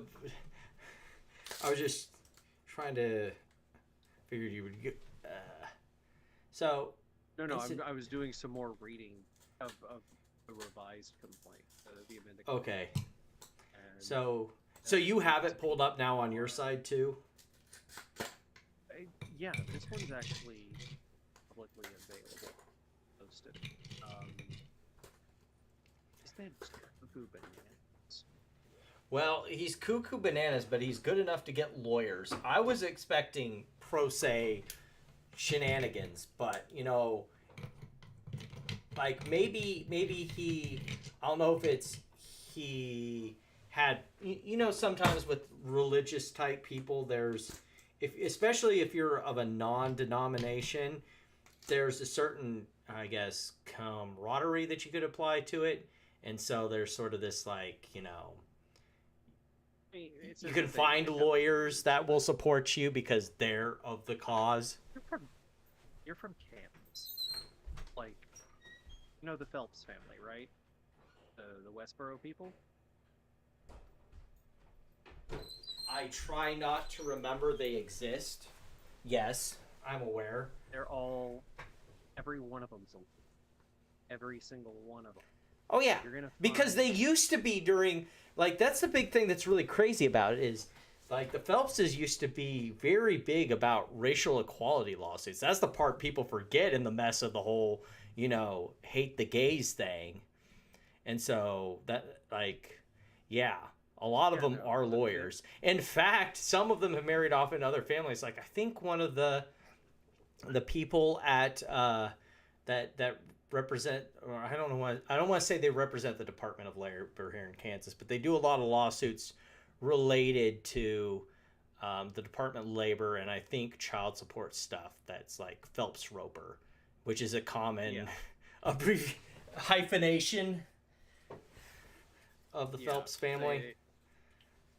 And well, that's his daughter is Phelps Roper, and that's pretty much that whole family. But yeah, they're all lawyers. You're gonna find lawyers. Yeah. Out there. doctors or people who clean the shit out of toilets. Okay. I'm starting to like read some of this here. I know we've been kind of a little bullshitting while I've been getting my second glass together, but why this becomes a constitutional? So he's going to bring Doge into this. That's interesting. Direct dual control. Elon Musk simultaneously owns X and held federal authority as the head of Doge, created specifically for him by President Trump. Unlike Brentwood's diffuse governmental connections, the same individual exercises both platform ownership and federal power. As an interesting so here's argument. Why this lawsuit's actually has nothing to do with the con lawsuit. That sentence right there tells you why this is. Because the Trump administration claimed that he. Oh, you chopped up hard there, Joey. You might try again with what you were saying. No. I was just letting you know so you can get in what you were going to say. The administration is saying that that's the unofficial advisor to Doge. Is not ever officially affiliated with Doge. Now, correct me if I'm wrong. In one of these like Trump lawsuits, it has been adduced through discovery that Musk is indeed the person in charge of Doge. But continue. It's in the air. It's in the air. It depends on what jurisdiction you're in. That's the God's honest truth. It depends on what circuit you're doing in. Yeah. But yeah, no, that's why this is important. That's the only real important thing about this case, other than, the facts are bananas. Yeah. The rest of it, absolutely insane. But was this government? Because he was a government at the time. Was he acting? Was he wearing his Doge hat when he did this, or was he wearing your hat when he did this? And my question is, why do you have more than one candidate? Yeah.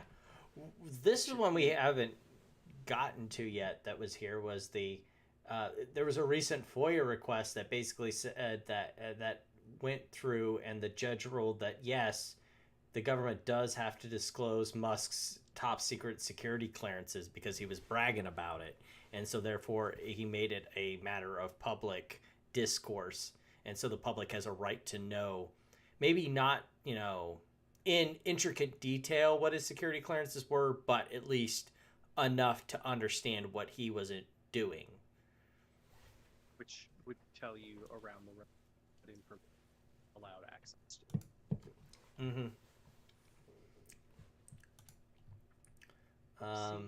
This is why you don't go into a K-hole and start. Oh Jesus! This is 131 pages. The Vatican Government Tech Corp. Yeah. Fun one. The broader constitutional crisis.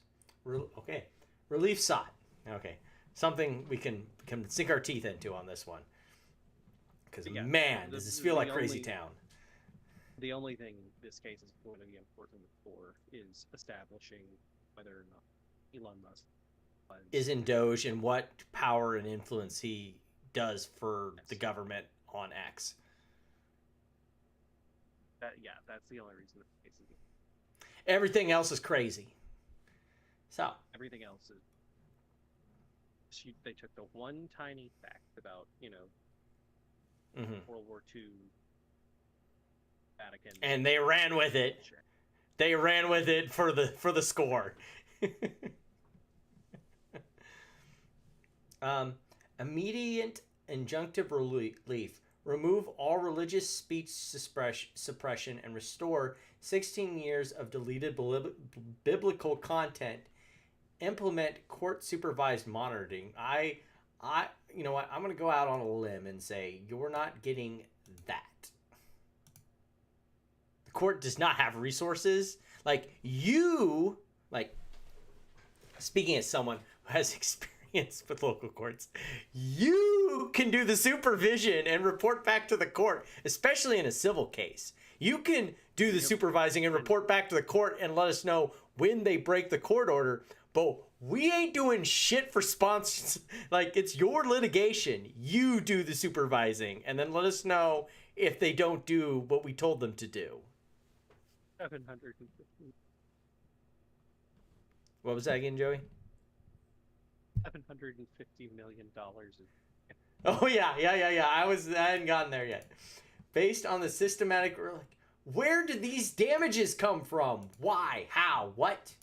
Like, if I recall correctly, this guy has barely more Okay, I want to say barely. He has an order of magnitude more subscribers than I do. But that's not really saying much because I have 100, which means he has 1,000. Just to put it for reference. Is that correct, Joey? Yeah, the $750 million is sort of, and entirely. This is probably. Oh yeah, keep going. He saying that somehow going to, I don't know. When I say it's made up, it's like probably like was putting together a map to some not. I don't know. Like, you know, you took away my map to all of the stolen Nazi gold. We're gonna Indiana Jones this. I think this is the one that has the best chance here. Declaratory judgment established that government platform entanglement creates ongoing constitutional obligations regardless of formal title changes. So basically, he's wanting to establish, is X its own entity, or because of Musk's governmental and political entanglements, is X really a government entity? That's a fair question. And if it is a governmental entity, shouldn't it also be subjected to the same sorts of restrictions that any other government entity would be? Could be, but I don't get any. It's a government. I also don't know how you do this one. Mandate algorithmic transparency, religious viewpoint protection, and safeguards against future coordination. I think that last one you might be able to get the court to do. If, big if, your allegations are correct. Yeah, the second one they're not required to do. I mean, they are, viewpoint, you can't do viewpoint discrimination. If. No, but they're not required to. They're not, they can't discriminate it. They're not required to. Oh man, all of that, and we're just to the introduction. Like what, 14 pages later? Oh, this is a meme stock lawsuit in disguise. At least it's not anywhere near the longest one. Hey Joey, remind us again what the record for the longest lawsuit we've covered is. Or you weren't there when that happened. Well, you were there for the tail end of it. Like, it was the Al from Boston lawsuit at what? 2,000 pages? Yeah. Oh. It was just like pages and pages and pages. It was the War and Peace of litigation. Like, I got out books. Physical books to explain how big his lawsuit was. I got out, Milton Friedman's magnum opus, the history of the U.S. monetary policy, 1860 to 1960, and it was bigger than that. Just for reference. So, when you have cheap ChatGPT generating your argument, there's no limit to how great it'll be and how much of it. Okay, so he explains shadow banning. Algorithmic throttling, search banning. See, that's one I know happens sometimes. Like, if you have content that's, like... Yeah, they got the video of the chart. They real quick, as an like the raw video rather than bridge version of it. They give them a throttle. Mm-hmm. And and deleted. Richard's Okay, we're gonna skip this introduction and see if we can get to some facts because I know there's a lawyer buried in here somewhere. Factual background. Plaintiff's religious expression. Oh, he had 3x more followers than I thought he did. So he had around 3,500 or 3,400 is what he claims. 3,400 followers. That's a lot of posts. But then again, over 16 years, I guess 61,000 posts is not that much. The other thing we might be able to do on this is does shadow ban in the and I would be wants for that rather than read through this entire complaint. Oh, what was that again, Joey? I would be much more interested in the response than I would the act, right? Because you'll probably get a mistake. And you'll get all of the good juice. So July summons executed. It filed an emergency motion for a temporary restraining order from what? I'm kind of curious. Why are we in a... Okay, I get the factual background. Like, what lawyers did he...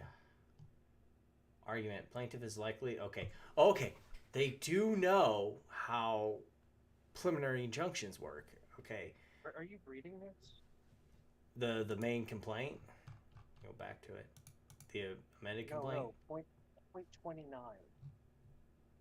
Plaintiff consent constitutes a formal... Oh, yeah, I was over that, yeah. I was like, why are we... Digital ministry on one unique spiritual relation of Theos, God, founded in a sincere political faith. And, this is Greek, right? That's Greek. Yeah, we're citing... Those are all of the different Jesus that he could find. Whew. Background and early demonstrated abilities. Mr. Richards was raised in poverty. Oh, why are we... Oh my goodness. Why are we going through the complete bibliographical history of the plaintiff? We don't need to do this. He hired lawyers. This is not a pro se lawsuit, right? He has lawyers, right? Yeah. Why? Why do we need this? Is this one of those lawsuits like the Trump lawsuit where he was suing the New York Times or like Bloomberg, and he just felt like he needed to explain how awesome he was for like 14 pages? And what if hear me out? He didn't hire lawyers. He just used ChatGPT. Like two random... That would be fraud. That would be very bad. That would be very, very bad. It would do it for you automatically. But here's the thing: if you're trying to impersonate lawyers, you would need an actual bar number that would work, and a lot of things. This would be exposed very quickly. So these are lawyers. Maybe they're lawyers who believe the same stuff he does, which is possible. But like, if you were a lawyer shouldn't you cabin some of this crazy? Because you're going to have to argue this crazy in court. That's why did he get a debt lawyer and steal his bar number? I don't know. Like, this is ridiculous. Grok AI conversion and evidence of systematic censorship. Well, I mean, we knew that Musk intentionally manipulates Grok to try and make it the anti-woke AI. We saw that when it became sentient Hitler. I am Mecha Hitler. Yeah. Oh, God, I am so bad. I was do stupid tweet of the week. I was not surprised by that outcome. If you can believe that, not surprised by that outcome. Loki, get down.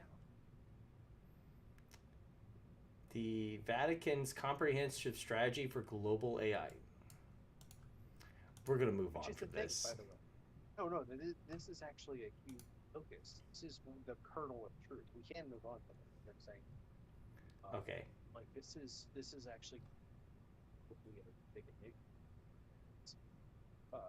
How do you have like Oh yeah, we've even as gotten a some links to person their website. Yeah. in a world with AI? How ethical is AI moving all these other things? What I can understand at this point, not the church as a whole, probably not, especially that like the, the clergy higher level, they because so Yeah.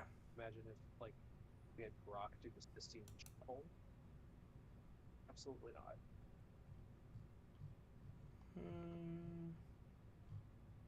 And we got more Greek going on here.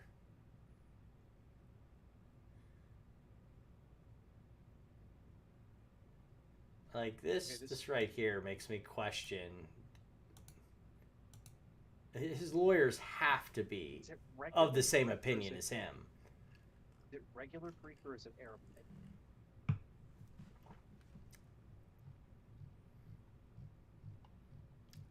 Imagine being defense lawyers and trying to like parse through this and be like,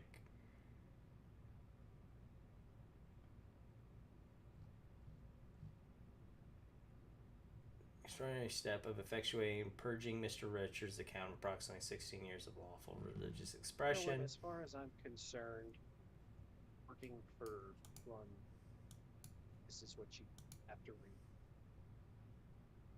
I didn't want to go that far. Page and paragraph. I just wanted to go back to. Why does it keep kicking me back? Stop that. Okay, now I gotta find the case again. Shouldn't be hard. Here we go. I don't know whether it was kicking me back all of the way. Okay, so now we can get back sort of to where we were. Okay. I saw a memorandum and opinion denying motion for TRO. So his third attempt to get a TRO failed. He asked for motion to reconsider. That was denied. Motion to dismiss plaintiff's amended complaint for injunctive relief and damages filed by Corp. And we got an objection. Did we get an opinion order on that? Response is an objection. Oh, yeah, no. That was error. Motion for default judgment against Trump. Oh boy. Supplemental briefs, electronic order. The court requests expedited briefing in light of defendant's response to plaintiff's motion for default judgment. Response filed by Donald Trump for default judgment. Reply. Okay, so we don't have an order on that yet. I'm kind of curious. This is not a surprise that the motion for reconsideration and also the motion for the TRO was denied. Like, it's really hard to get a TRO. It's extraordinary relief. You're saying that basically you have to prove that you're going to be violated in some way that's irreparable, and the court needs to stop it now so we can rule on whether this harm happens to me before we adjudicate things. I don't know why we don't have the motion to dismiss here. That would be interesting. It's a reply. Response objection. Motion to dismiss. How many pages is this motion to dismiss? Okay, 26. Sorry, it's not Greek. That's pretty brief. Let's look at this. I don't know Let's why my see. brain is focusing it. It's not Greek. It is Arab. Or no, sorry. It is No, it is Greek. Not Arab. It is Greek. Federal Rules of Civil. Oh yeah. Well, 12b6. I'm not surprised here. I think we're pretty familiar with the allegations.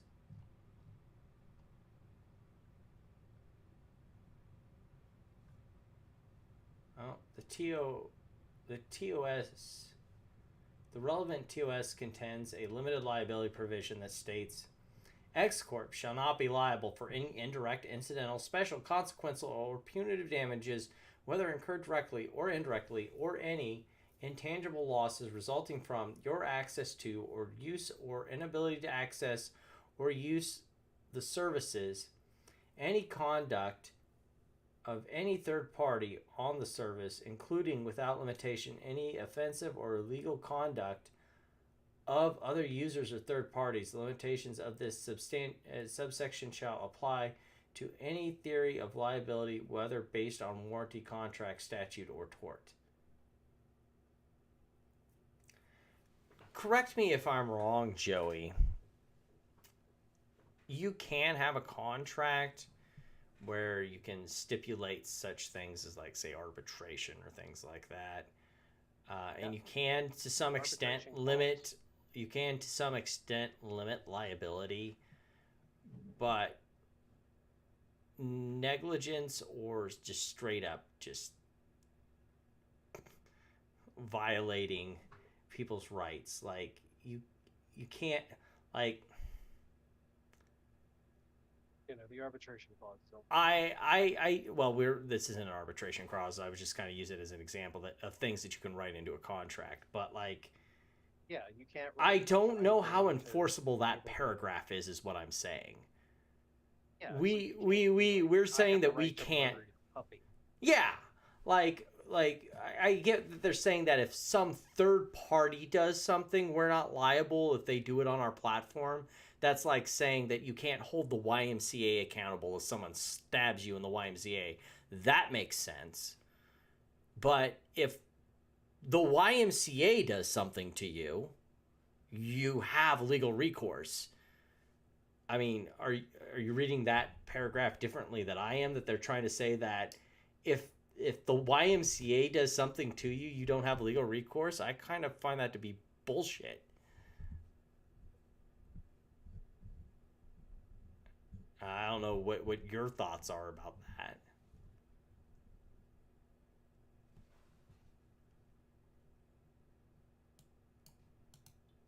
Oh, well, that might be why, because they're saying it makes no warranty representations and disclaims all responsibility. It's like, are they saying that the product is thing like?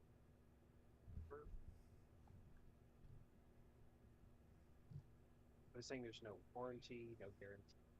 Yeah, that they're saying that we didn't promise that you would have free speech on our platform. There's no legal warranties or guarantees. Like, that may be part of our advertising, but we didn't specifically write it into our agreement with you.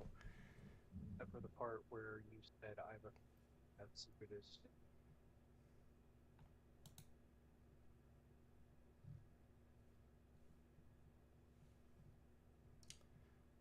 The TOS is relevant purchaser terms bar plaintiff's claims. Plaintiff's claims are barred by the TOS and purchaser terms, which give X the contractual right to remove all of his posts and media content from X, limit the visibility of his content, and suspend his account without liability to plaintiff.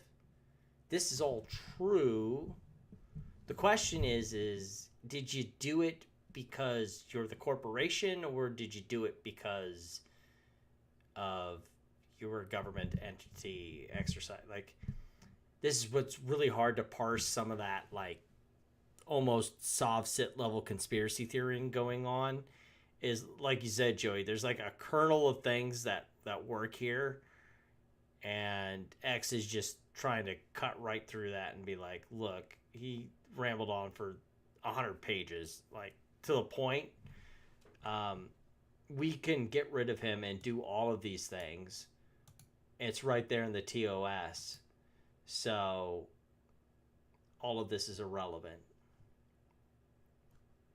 X Corp may refuse to distribute content on the service, limit distribution visibility of any content in the service, or suspend, terminate users without liability to plaintiff, and may terminate plaintiff's account or cease providing him with all or part of X Corp services for any reason or no reason.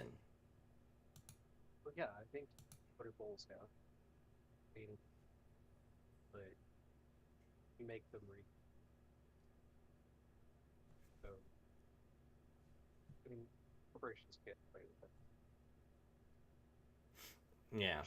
Inclusive and iPhone, they all have terms. All see the South Park episode. We all know what happens. Service. Yeah. And the big problem with this is it's really hard to survive a 12b6 because, like, the crux of his argument is X is operating as a government entity because I say so. And, like, you can give sort of causal things, like, you know, Elon Musk is the head of Doge, and he has all this governmental power, and he's using that power to suppress me specifically, which is a lot harder to make. Like, if you were saying that in a general, almost class action sense, that Musk was exercising power on behalf of the government to suppress people of a certain political ideology, it might be easier to build the facts around that because there'd be more evidence to support a general cause. But the fact that Elon Musk, at the behest of Donald Trump or the government in general, that's even easier. The government in general does not like Mr. Richards' religious views. Cuckoo Bananas, yeah. Cuckoo Bananas' religious views. But like where it all falls apart is like the dude has 3,400. He had 3,400 followers. Like, and they specifically targeted you. Why again? Like, and if you'll remember, 80% of, or it was 75% of the,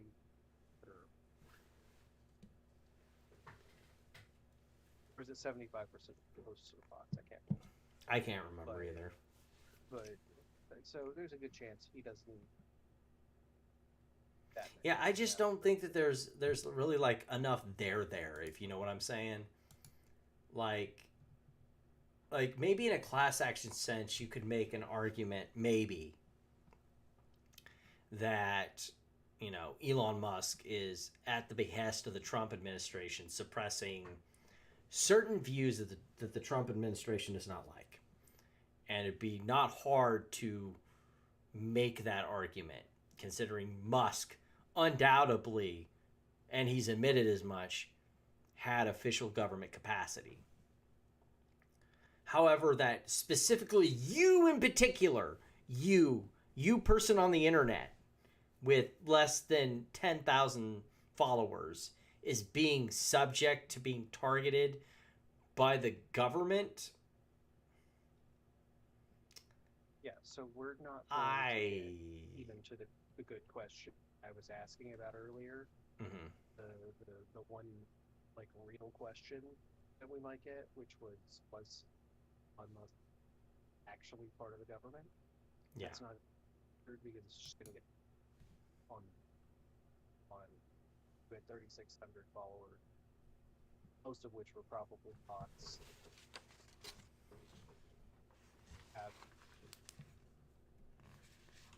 Yeah. Well, I think we can mark that off the list. Some of these I will be looking at to see how things are going along. Maybe we'll have updates while we're doing this. But I think that will be it for tonight. We did 2 hours. It's still a work week. I do have to get up in the morning. I do have a job, sadly, at 8 o'clock. But we got a whole list. Trust me, we got a whole list of cases that and maybe Joey will find us some.